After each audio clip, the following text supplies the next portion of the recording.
খালা বাবা ওই যে আপনার কি বলে নোকিয়া মোবাইল, আগের যুগের মোবাইল, ও কিন্তু আমার কাছে এসে বলছে বহিন বেটা একটু দেখ তো, মনে হয় লক্ষ্মীর ভান্ডারের মেসেজ ঢুকেছে, কোন খালা দে তোর মোবাইলটা ফাটাস করে দে। দেখলাম গিয়ে বলছি খালা কাম খারাপ। বলে কি হলো বহিন বেটা? কোন খালা তোর মোবাইল রিচার্জ শেষ। রিচার্জ শেষ, ফুর্তি করা রিচার্জ করা হলে মেসেজ ঢুকবে না। হ্যাঁ, আমার মা খালারা মাসের শেষ হলে গেলে মোবাইল নিয়ে থাকবে, কখন টুক করে ঢুকবে আর কখন যাবো ব্যাংকে তুলে নিয়ে আসবো। যার জন্য বলছে আরে প্রত্যেক মাসের সর দেখে লক্ষ্মী ভান্ডারের মেসেজ ঢোকে, প্রত্যেক মাসের সর দেখে লক্ষ্মী ভান্ডারের মেসেজ ঢোকে, পাড়ায় পাড়ায় গিয়ে তারা মেসেজ কে করে যে উদ্ধার। খালু দিল মানে ওখানে দিচ্ছে খালাই দিকে দিচ্ছে খালু। হ্যাঁ সুবহানাল্লাহ। খালু দিল লক্ষ্মীর ভান্ডার রে, খুশি হয়েল সব খালারা আমার। তো খালা আমার, নানি আমার, মা আমার, বেশি না মা 1,000 টাকা করে। এই যে কবরস্থান, যেই কবরে আপনাকে যেতে হবে মা, যেই কবরে আপনাকে চিরস্থায়ী থাকতে হবে, আপনি যে শখ করে বাড়ি বানিয়েছেন মা, ওই বাড়িতে বেশি দিন না থাকতে হবে না রে মা। বেশি দিন থাকতে দিবে না আপনার বেটারা, বেশি দিন থাকতে দিবে না আপনার বৌমারা। যখন চোখখানা বন্ধ হয়ে যাবে আপনাকে পালকির উপরে করে কবরস্থান নিয়ে আসবে মা। ওই যে আপনার কবরে আপনাকে চলে আসতে হবে, ওই কবরের ঘরকে শক্ত করার জন্য মা 1,000 টাকা করে চেয়েছি, বেশি চাইনি মা। আয় আপনার জন্য ওই দান আপনার কবরের পাশে দাঁড়িয়ে যাবে। আপনার পাশে দাঁড়িয়ে গিয়ে আল্লাহর ফারিস্তাদেরকে বলবে, ফারিস্তারা আমি তার উপরে আযাবের লাঠি চলতে দেব না। কেন? দুনিয়াতে সে আল্লাহর রাস্তায় খরচ করেছে, আল্লাহর রাস্তায় দান করেছে, যার জন্য আমি থাকতে তার উপরে আমি আযাবের লাঠি বর্ষণ হতে দেব না। যার জন্য বলি মা 1,000 টাকা করে, এদিকে 10 জন আর এইদিকে 10 জন। কমিটির যদি আপনার কোনো ছেলে থাকে খাতা নিয়ে যান। যদি হ্যাঁ उसके करमों के सब है भिखारे। মাইজুদ্দিন আনারুল সিলন কবির হযরত। আচ্ছা জিনাদের নাম বললাম, একটু আমার সঙ্গে যদি সাক্ষাৎ করে যেতেন খুব ভালো হতো, আল্লাহর ওয়াস্তে, নবীর ওসিলায়, নবীর মহব্বতে। যাদের নাম বললাম আপনারা একটু আসেন, একটু দেখা করে যান। আর ছন্দ শুনুন, মহব্বতে বলুন সুবহানাল্লাহ। उसके करमों के सब है भिखारे, क्या राजा महाराजा है, क्या राजा महाराजा है। उसके करम के सब भिखारे, उसके करम के सब भिखारे, क्या राजा महाराजा है। अरे कुर्सी पर कोई भी बैठे, राजा तो मेरा ख्वाजा है, राजा तो मेरा ख्वाजा है, राजा तो मेरा ख्वाजा है। हैदर का लाडला है, वो ज़हरा का लाल है। सुभान अल्लाह पूरा मजमा। हैदर का लाडला है, वो ज़हरा का लाल है। बेशक मेरा मोइन मोहम्मद की आल है। हैदर का लाडला है, वो ज़हरा का लाल है। बेशक मेरा मोइन मोहम्मद की आल है। दीवानों को किस बात का आखिर मलाल है, दीवानों को किस बात का आखिर मलाल है। ख्वाजा को अपनी परजा का पूरा ख्याल है। कुर्सी पर बोलो, कुर्सी पर कोई भी बैठे, राजा तो मेरा ख्वाजा है। नारे तकबीर, नारे तकबीर, नारे रिसालत, नारे रिसालत। इश्क मोहब्बत, इश्क मोहब्बत, इश्क मोहब्बत, इश्क मोहब्बत। हजरत अल्लामा मौलाना जीवनी वक्ता अजीजुर रहमान साहब, नारे तकबीर, नारे रिसालत। নবী পাক সাহেব আল্লাহ সাল্লাল্লাহু তাআলা আলাইহি ওয়াসাল্লামের দরবারে একজন দিহাতি সাহাবী আমার নবীর বারগাহে হাজির হলেন। হাজির হওয়ার পরে বলে, ফিদাকা আবি ওয়া উম্মি ইয়া রাসূলুল্লাহ, হুজুর আমার মা বাবা আপনার পদতলে কুরবান হয়ে যাক। হুজুর গো, ছেলে মেয়ের উপরে সবচাইতে বেশি অধিকার কার? আমার নবী মুস্তাফা সাল্লাল্লাহু তাআলা আলাইহি সাল্লাম ওই সাহাবীর কথা শুনে আমার নবী বললেন, উম্মুকা, তোমার মায়ের। জোরে বলুন, একটু আওয়াজ করলেন, জোরে বলুন। আবার বললেন, ইয়া রাসূলুল্লাহ, আমার পিতামাতা আপনার পদতলে কুরবান। হুজুর, ছেলে মেয়ের উপরে সবচাইতে বেশি অধিকার কার? আমার নবী আবার বললেন, উম্মুকা, তোমার মায়ের। আবার বলেন, ইয়া রাসূলুল্লাহ, হুজুর বেয়াদবি মাফ করবেন। হুজুর গো, পিতামাতার ছেলে মেয়ের উপরে সবচাইতে বেশি অধিকার কার? আমার নবী আবার বললেন, উম্মুকা, তোমার মায়ের। কতবার বললেন? কতবার? 3 বার। চতুর্থবারে ওই সাহাবী বলে, ইয়া রাসূলুল্লাহ, হুজুর আমার পিতামাতা আপনার পদতলে উৎসর্গ হয়ে যাক। হুজুর গো, ছেলে মেয়ের উপরে সবচাইতে বেশি অধিকার কার? আবার আমার নবী চতুর্থবারে বললেন, আবুকা, তোমার আব্বা জানের। জোরে বলুন সুবহানাল্লাহ। মায়ের বললেন 3 বার, বাপের বললেন 1 বার। আমার নবী মুস্তাফা সাল্লাল্লাহু তাআলা আলাইহি ওয়াসাল্লাম বুঝিয়ে দিতে চাইছেন, দুনিয়াওয়ালা শোনো, বাপের মাকাম আলাদা, মায়ের মর্যাদাও আল্লাহ তাআলা এতটা দিয়েছে যার তুলনা করা যাবে না। বেরাদার বন্ধুরা, আমার মা বোনেরা, বাবাজি ও ভাইরা, বলে যায় রাতের বেলা, বাবা এ মায়েরা, আমার দয়ার নবী, মায়ার নবী মুস্তাফা সাল্লাল্লাহু তাআলা আলাইহি ওয়াসাল্লাম খন্দকের যুদ্ধের জন্য আমার নবী যেন বাবারে নিজের সাহাবীদেরকে ডাক দিলেন। আমার নবী যুদ্ধের প্রস্তুতি নেবেন বাবা, যুদ্ধের জন্য তৈরি হবেন রে বাবা। যার জন্য আমার নবী মুস্তাফা মদিনাতে যেন বাবা নিজের হুজরা থেকে বেরিয়ে আসে, নিজের সাহাবীগণদেরকে ডাক দিলেন। এ বাবারা, আমার দয়ার নবী, মায়ার নবী মুস্তাফা সাল্লাল্লাহু তাআলা আলাইহি ওয়াসাল্লামের ডাক শোনার পরে হযরতে আবু বকর সিদ্দিক রাদিয়াল্লাহু তাআলা আনহু আমার নবীর ডাক শোনার সঙ্গে সঙ্গে আমার নবীর দরবারে হাজির হয়ে গেলেন। শুধু তাই নাই বাবা রে, আমার নবীর ডাক শোনার পরে হযরতে ওমর ফারুক হাজির হলেন। আমার নবীর ডাক শোনার পরে হযরতে ওসমান গনিও হাজির হলেন। আমার নবীর ডাক শোনার পরে হযরতে মাওলা আলী শের খোদা হাজির হয়ে গেলেন। ইয়াকা করতে করতে বাবা যত সাহাবীগণ আছেন সবাই আমার নবীর দরবারে হাজির হয়ে গেলেন। এ বাবারা, ও গো আমার মা বোনেরা, আমার দয়ার নবী মুস্তাফা সাল্লাল্লাহু তাআলা আলাইহি ওয়াসাল্লামের আওয়াজ খানা শুনে একজন মা যেন আওয়াজ করল, নিজের বেটাকে ডাক দিল, বেটা রে, ওরে আমার কলেজার টুকরা বেটা, কোথায় আছিস রে লাল? আল্লাহু আকবার কাবীরা। নিজের মায়ের আওয়াজ খানা শুনে যেন নিজের বেটা আপনার হাজির হয়ে গেল। আম্মু জান, আপনি আমায় ডেকেছেন গো? বলে, বেটা রে, আমার নবীর যুদ্ধের ময়দানে যাবে, যার জন্য আমার নবী ডাক দিয়েছে। এ বেটা শুন রে লাল, শোন, আমি তোকে 10 মাস 10 দিন গর্ভে ধারণ করলাম, আমি তোকে 10 মাস 10 দিন পেটের মধ্যে রাখলাম রে লাল। আমি তোকে মা হইয়া কত কষ্ট করে তোকে আমি দুনিয়াতে আল্লাহ, আমি ইয়াতিম তৈরা, তোর বাপ নাই রে, আমি মা হইয়া তোকে কষ্ট করে বড় করে তুললাম রে লাল। ওরে বেটা রে, আমার নবী যুদ্ধের ময়দানে যাওয়ার জন্য ডাক দিয়েছে বেটা। এ লাল শোন রে বেটা, শোন, আমার নবী দুনিয়াতে না আসলে কিছুই হতো না রে বেটা। আমার নবী তৈরি না হলে, সৃষ্টি না হলে আল্লাহ তাআলা কিছুই বানাতেন না।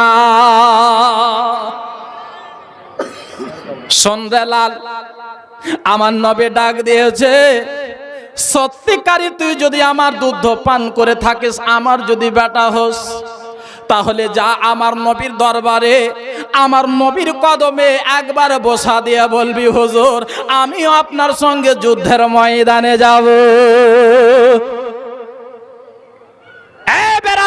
সীতা পাহাড়ের সুন্নি মুসলমান আব্বাজি আমার মা বোনেরা গো, কেমন মা ছিল নিজের বেটাকে আমার নবীর দরবারে যুদ্ধের ময়দানে যাবার জন্য পাঠাচ্ছে আম্মা। ওই যেন বাবা সাহাবে যখন নিজের মা বলল, বেটারে সত্যি তুই যদি আমার বেটা হোস তাহলে যা, তাড়াতাড়ি করে যা, আমার নবীর বারগাহে যা, আমার নবীর দরবারে যার বেটা যা। হায়রে আল্লাহু আকবার কাবিরা বেরাদার, বেটার মতো বেটা ছিল, মায়ের মতো মা ছিল। এ বাবারা, একটাও মুহূর্ত আর থামলো না। মা গো ঠিক আছে মা, যখন তুমি বলছো গো আমার নবীর সঙ্গে যেতে হবে, মা তুমি চিন্তা করবে না, আমার নবীর সঙ্গে আমি যুদ্ধের ময়দানে অবশ্যই যাব। ওই আপনার যেন বাবা যুবক সাহাবী যেন নিজের মায়ের কদমে চুম্বন দিল বাবা, নিজের মা যেন নিজের ছেলের আপনার কপালে চুম্বন দিল। এ বেরাদার, আমার দয়ার নবী মুস্তাফা সাল্লাল্লাহু তাআলা আলাইহি ওয়াসাল্লামের যুবক সাহাবে যেন বাবা সঙ্গে সঙ্গে আমার নবীর দরবারে হাজির হয়ে গেল। আমার নবীর দরবারে হাজির হয়ে গেল। আমার নবীর দরবারে হাজির হওয়ার পরে বলে, ইয়া রাসূলুল্লাহ,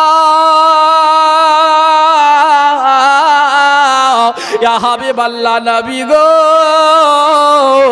আমার পিতামাতা আপনার পদতলে কুরবান হয়ে যাক। ইয়া রাসূলুল্লাহ, আমি শুনতে পেলাম হুজুর আপনি যুদ্ধের ময়দানে যাবেন, যার জন্য হুজুর আমি আপনার ডাকে সাড়া দিয়ে আপনার দরবারে হাজির হয়েছে। আহ সুবহানাল্লাহ। আমার নবী বলতে লাগলো, বাবা তুমি আমার মহব্বতে, আমার টানে আমার সঙ্গে যুদ্ধের ময়দানে যাবে, যার জন্য এসছো। আমার নবী দেখে খুব খুশি হলো বাবা। আচ্ছা একটা কথা বলবেন তো? এ মা খালারা কথা বলিয়েন না, মা কথা বলিয়েন না, একেবারে মুখটা বন্ধ রাখেন, আমার আওয়াজখানা শুনেন। এখানে এসে যদি কথা বলবেন তাহলে গেলে আশা না আশাই এক সমান ছিল। মা এসছেন যখন কিছু নিয়ে যান, মা কথা মা বলিয়েন বোনেরা যিনারা আসছেন দয়া করে রাস্তা আমরা আগে চলে আসবেন, পিছে বসবেন না। সুবহানাল্লাহ। একটা কথা বলবেন বাবা, এই সীতা পাহাড়িতে আপনার জুমা মসজিদ আছে না? আছে বাপ? আচ্ছা বলেন তো কতজন নামাজ পড়েন? একটু হাত উঠান তো বাবা। যেমন আমি নামাজ পড়ি, একটা দুটা তিনটা চারটা পাঁচটা ছটা 10টা। হ্যাঁ সুবহানাল্লাহ। এত বড় একটা সমাজ, সীতা পাহাড়ি গ্রামে মাত্র 10টা 12টা নামাজি। আচ্ছা একটা কথা বলেন তো, ইমাম সাহেব যদি হঠাৎ করে বাবা গোটা গ্রামের যুবককে যদি মসজিদে হঠাৎ করে ফজরের সময় দেখতে পাই, ইমাম সাহেব চমকাবে কিনা? চমকাবে না? কি ব্যাপার গো, গোটা সীতা পাহাড়ির যুবক ছেলে গেলে আজকে নামাজে চলেছে, ও আপনার চোখ কাচলাবে শুধু আপনার এভাবে যে আমি কি সত্যি দেখছি না আমি ঘুমের মাধ্যমে দেখছি, স্বপ্ন দেখছি। সুবহানাল্লাহ। কত খুশি হবে, গ্রামের লোক খুশি হবে, শুধু গ্রামের লোক নয় বাবা, তার মা তার বাবা অনেক খুশি হবে। আমার বেটা আমার কলেজার টুকরা 5 ওয়াক্তের নামাজে আমার বেটা নামাজ পড়ে। এ যুবক ভাইরা তোমাদের হাত ধরে বলি, ভাই তোমাদের মতো যুবক যদি এগিয়ে যায় ইবাদতে, তোমাদের মতো যুবক যদি 5 ওয়াক্তের নামাজে এগিয়ে যায়, খোদার কসম করে বলে ওই সমাজে কোনো অভাব অনটন আসবে না। আল্লাহর বরকত হবে। ওই সাহাবী যুবক সাহাবে আমার নবীর দরবারে হাজির হলেন। হাজির হবার পরে বললেন, ইয়া রাসূলুল্লাহ আপনার সঙ্গে আমি যুদ্ধের ময়দানে যাব। আহারে আমার নবী বলতে লাগলেন, ও আমার সাহাবে, ওরে বাবা শোনো, তুমি আমার মহব্বতে আমার ভালোবাসাতে এসো, আমি এতে আমি খুশি হয়েছে। আমার নবী মুস্তাফা সাল্লাল্লাহু তাআলা আলাইহি ওয়াসাল্লাম ওই সাহাবীকে বলে, বাবা রে একটা কথা বল রে বাবা, একটা কথা বল। বলে, ইয়া রাসূলুল্লাহ একটা কেন, আপনি যটা জিজ্ঞাসা করবেন তটাই উত্তর দেব হুজুর। কিন্তু হুজুর আপনি আগে আমাকে একবার বলেন, আপনি আমাকে নিয়ে যাবেন কিনা? আমার নবী মুস্তাফা সাল্লাল্লাহু তাআলা আলাইহি ওয়াসাল্লাম বলেন, ওরে আমার সাহাবে, ও বাবা যুবক সাহাবে, আগে তুমি আমার একটা কথার উত্তর দাও। বলে ইয়া রাসূলুল্লাহ বলেন। বলে বাবা একটা কথা বলো, তোমার বাড়িতে কে কে আছে রে বাবা? তোমার বাড়িতে কজন লোক আছে? এই কথা শোনার পরে, আমার দয়ার নবীর কথা শোনার পরে ওই যুবক সাহাবী বলতে লাগলো, হুজুর, আমি যখন মায়ের গর্ভে ছিলাম, আমি যখন মায়ের পেটে ছিলাম, ইয়া রাসূলুল্লাহ, হুজুর গো, আমার আব্বা জান গিয়েছিল কোনো কাজের ক্ষেত্রে বাইরের দেশে। ইয়া রাসূলুল্লাহ, ইয়া হাবিবাল্লাহ, নবী গো, আমার আব্বা আজ পর্যন্ত ফিরে আসে নাই। যখন এই কথা বলা, আমার নবী নিজের আব্বা খাজা আব্দুল্লাহর কথা মনে পড়ে গেল। আল্লাহু আকবার কাবীরা, আমার নবীর কথা মনে পড়ে গেল। আল্লাহ গো, আমি যখন আমার মায়ের গর্ভে ছিলাম, আল্লাহ, আমার আব্বা আব্দুল্লাহ গিয়েছিল মুলকে শাম ব্যবসা করার জন্য। আল্লাহ, আমার আব্বা মুলকে শাম থেকে ফেরার পথে মাকামে আবুয়া নামক জায়গাতে তিনি নিজের শ্বাস যেন নিঃশ্বাস ত্যাগ করে, আমার আব্বা ওই জায়গাতে ইন্তেকাল করে। আমার নবীর আব্বার কথা মনে পড়ে গেল। এ বেরাদার বন্ধু, আমার আব্বা জানেরা, আমার মা বোনেরা, আমার দয়ার নবী মায়ার নবী মুস্তাফা তাজদার মদিনা সাল্লাল্লাহু তাআলা আলাইহি ওয়াসাল্লাম ওই আপনার যুবক সাহাবীর কথা শোনার পরে আমার নবী যেন নিজের বুকে টেনে নিলেন। নিজের বুকে টেনে নেওয়ার পরে আমার নবী খুব খুশি হলো। বাবা, আমার নবী বলতে লাগলো, যুবক, আমি তোমার মোহাব্বত থেকে খুব খুশি হয়েছে, কিন্তু বাবা আর কে তোমার বাড়িতে আছে? বলে ইয়া রাসূলুল্লাহ, ইয়া হাবিবাল্লাহ, নবী গো, আমার বাড়িতে আমার একমাত্র বুড়ি মা ছাড়া আমার আর দুনিয়াতে কেউ নাই।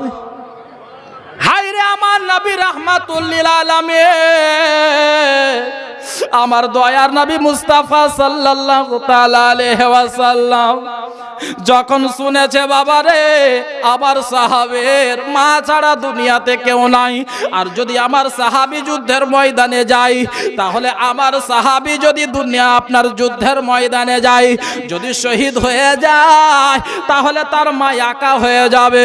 না না না, এটা হতে পারে না। আমার নবী মুস্তাফা সাল্লাল্লাহু তাআলা আলাইহি ওয়াসাল্লাম বলেন, ওরে আমার সাহাবে, ওরে আবার সাহাবী, শোনো বাবা শোনো, আর তোমাকে যুদ্ধের ময়দানে যেতে হবে না। এই কথা যখন বলেছে আব্বাজি আমার, ওই সাহাবীর যেন আর চোখে পানি থামলো না, গড়গড় করে যেন চোখের পানি নেমে গেল। ইয়া রাসূলুল্লাহ, ইয়া হাবিবাল্লাহ, নবী গো, এমন কোন ভুল করলাম, বেয়াদবি করলাম হুজুর, আপনি আমাকে বারণ করছেন যুদ্ধের ময়দানে যাওয়ার জন্য, যুদ্ধের ময়দানে যেতে দেবেন না যার জন্য? হুজুর, আমি এমন কোন ভুল করে ফেললাম হুজুর? আবার নবী বলে, সাহাবে, ও বাবা সাহাবী শোনো, তোমার দ্বারাই কোনো ভুল হয়নি রে বাবা, তোমার দ্বারাই কোনো ভুল হয়নি বাবা, কিন্তু হুজুর আপনি কেন আমাকে যেতে দেবেন না? ইয়া রাসূলুল্লাহ, ইয়া হাবিবাল্লাহ, নবী গো, আমার জননী মা আমাকে কত আশা করে আমাকে আপনার কাছে পাঠিয়েছে। আমার মা বলেছে, বেটা রে, যা যা আমার নবীর বারগাহে যাও, আমার নবী যুদ্ধের যাওয়ার জন্য, যুদ্ধের ময়দানে যাওয়ার জন্য আমার নবী ডাক দিয়েছে রে বেটা, যা রে বেটা যা, আমি তোর মা হইয়া তোকে বলি আমার নবীর বারগাহে যা। ইয়া রাসূলুল্লাহ, ইয়া হাবিবাল্লাহ, নবী গো, আপনি এখন বলছেন যুদ্ধের ময়দানে যেতে হবে না। হুজুর, আমি বাড়ি যাওয়ার পরে আমার মাকে কেমন করে মুখ দেখাবো? আমার মাকে আমি কেমন করে বলবো? আমার মা যদি জিজ্ঞাসা করে, বেটা রে, যুদ্ধের ময়দানে যাবার ভয় তুই বাড়ি ঘুরে চলে আসলি, আমার মাকে আমি কি উত্তর দেব ইয়া রাসূলুল্লাহ? আমার নবী বলে সাহাবী শোনো, ওরে আবার সাহাবী শোনো, তোমার মাকে কিছুই বলতে হবে না। এ সাহাবী শোনো বাবা শোনো, আমি তোমার উপরে রাগ করিনি, তোমার দ্বারাই কোনো ভুল হয়নি।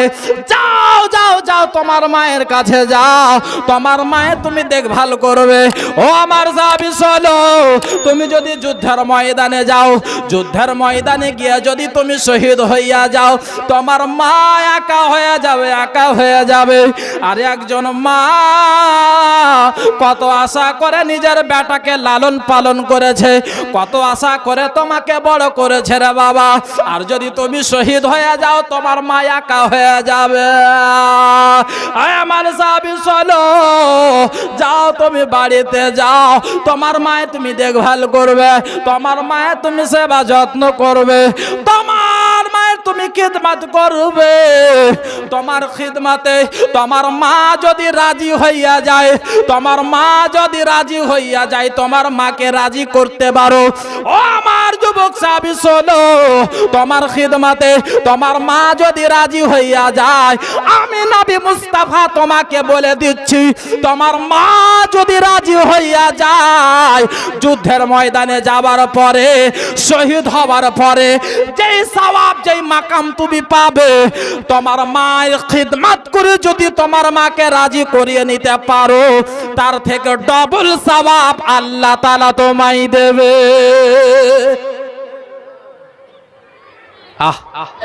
আমার নবী মুস্তাফা সাল্লাল্লাহু তাআলা আলাইহি ওয়াসাল্লাম কত সুন্দর করে বলে দিলেন বাবা।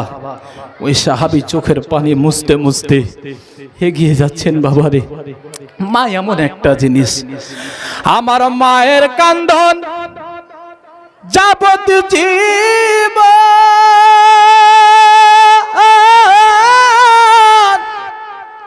দু চার মাস বোনের কান্দন রে,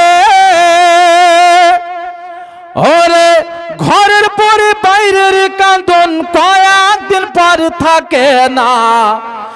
দুঃখের দরদি আমার জন্ম দুঃখী মা। একটু মায়ের নামে মহাপদে বলুন সুবহানাল্লাহ। আচ্ছা, পিছনওয়ালা কেন বলে না?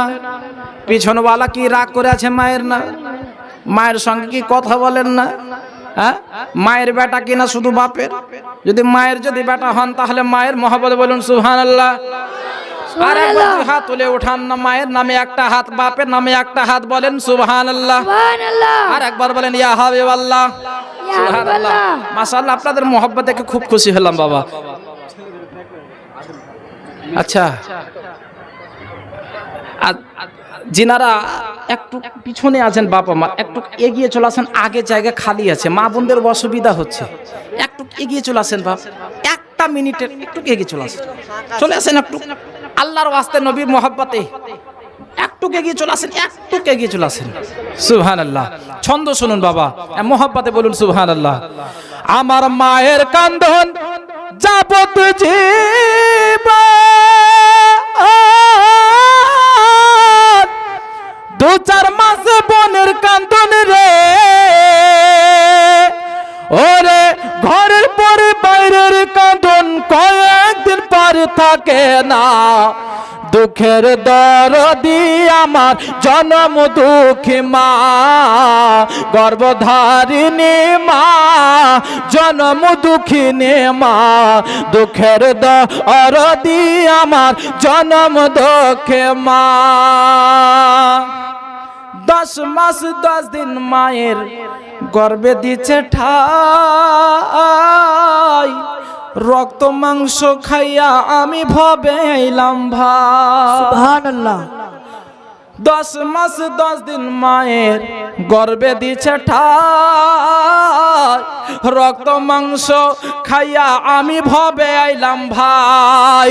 ভূমিষ্ঠ হইয়া আমি উঠিলাম কান্দিয়া, শান্ত করিল মায়ের বুকের দুগ্ধ দিয়া।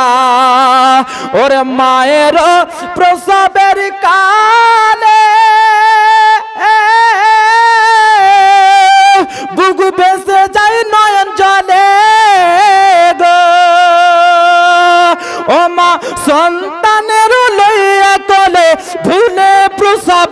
যন্ত্রণা দুঃখের দরদি আমার জনম দুঃখে মা গর্ভধারিণী মা জনম দুঃখিনী মা দুঃখের দরদি আমার জনম দুঃখী মা হাতে পায়ে তেল মাইখা মাই দিল শক্ত করি পেশাব পায়খানা আমি মায়ের কোলে করি সুবহানাল্লাহ। আজকে মায়ের বয়স হয়েছে বাবা, মা বুড়ো হয়েছে, বুড়ি হয়েছে, বেটা টাইলসের বাড়ি দিয়েছে, বৌমা বেটাকে অবজেকশন জানাচ্ছে, দেখো গো তোমার মা যেখানে সেখানে থুতু ফেলে দিচ্ছে, তোমার মা ঘরটাকে নোংরা করে দিচ্ছে। আর ওই ওয়াবুজ বেটা মাকে গিয়ে বলে, মা যদি থাকতে হয় ভালোভাবে থাকো, ঘর নোংরা করলে বাড়ি থেকে বের করে দেব। আহারে বেটা রে, ওই নালায়েক বেটা যখন ছোট ছিল, ছোট কালকার কথা মনে পড়ে না? যখন তুমি মায়ের কোলে থাকতে কত পেশাব করেছো, কত পায়খানা করেছো, মা কিছু বলেনি, শখ করে আরো বুকে টেনে নিয়েছে, হায় রে আমার লাল পেশাব করে দিয়েছে, আবার বেটা কোলে পেশাব করেছে, পায়খানা করে দিয়েছে, মা কোনোদিন রাগ করেনি। বাবা আজকে আপনার মা বয়স হয়েছে, বুড়ি হয়েছে, আপনার বাড়ি চকচকে বাড়ি দিয়েছেন, মা থুতু ফেললে নোংরা হয়ে যায়। এ বাবারা, খোদার কসম করে বলে রাখি, যেই বেটা এইভাবে করবে মাকে বলবে, তার জন্য কিন্তু আখেরাতে আপনার জাহান্নামে যেন আপনার ঘর তৈরি করা আছে। আল্লাহু আকবার কাবীরা। এ বাবারা, আল্লাহ তাআলা, আল্লাহ রাব্বুল আলামিন আমাদেরকে দুনিয়াতে পাঠিয়েছে মায়ের মারফতে। এ বাবারা, ওই ছেলে যদি মাকে বলে মা ঘর নোংরা হয়ে যাবে, ওই বেটা নয়, বেটার মতো বেটা নয়। যেই বেটা বলবে মাকে, মা গো আমার ঘর নোংরা হয়ে যাবে, আল্লাহু আকবার কাবীরা। ভাই আমার, বাপজি আমার, একটু ছোট কালকার কথা মনে পড়া। আপনার মনে করেন যখন আপনি ছোট ছিলেন কতবার পায়খানা করেছেন? করেননি? করেছেন না? হ্যাঁ, না বিনা পায়খানা করে দুনিয়াতে এসেছেন? হ্যাঁ, না একবারও পায়খানা করেন? কোনদিন মা রাগ করেছে? বাপ করেছে? দিল থেকে বলেন তো করেছে? করেনি। আর আজকে আপনি মাস্টার হলেন, ডাক্তার হলেন, যে বাপ মা আপনাকে কষ্ট করে মাস্টার বানালো, ডাক্তার বানালো, প্রফেসর, ইঞ্জিনিয়ার সব কষ্ট করে বানালো, আজকে ওই মা আপনার কাছে নোংরা হয়ে গেল। আহা, সুবহানাল্লাহ। কবরে আপনার জন্য কিন্তু আপনার কিন্তু জাহান্নামের ফারিস্তারা রাস্তা দেখবে বাবা, কখন আসবে আর কখন ঠুকবো। হ্যাঁ, কখন আসবে আর কখন ঠুকবো। যেই মা তোকে দুনিয়াতে নিয়ে আসলো, ওই মা তোর কাছে নোংরা হয়ে গেল। আরে, যার জন্য কবি কি বলছেন, একটু মহব্বতে বলুন সুবহানাল্লাহ, আর একটু জোরে বলুন সুবহানাল্লাহ। আমার মায়ের কান্দন যাবত জীব, দু চার মাসে বোনের কান্দন রে, ওরে ঘরের পরে বাইরের কান্দন কয়েকদিন পর থাকে না, দুঃখের দরদি আমার জনম দুঃখে মা গর্ভধারিণী মা জনম দুঃখে নে মা, দুঃখের দরদি আমার জনম দুঃখে মা। আরে হাতে পায়ে তেল মাইখা মাই দিল শক্ত করি, পেশাব পায়খানা আমি মায়ের কোলে করে, তবু মানা রাগ করিল, আর শুইল গুয়ে মুতে, আমার সুখ নাই রাইখা মাথাকে গো ভেজাতে। আরে আশক হলে দেখি চাইয়া,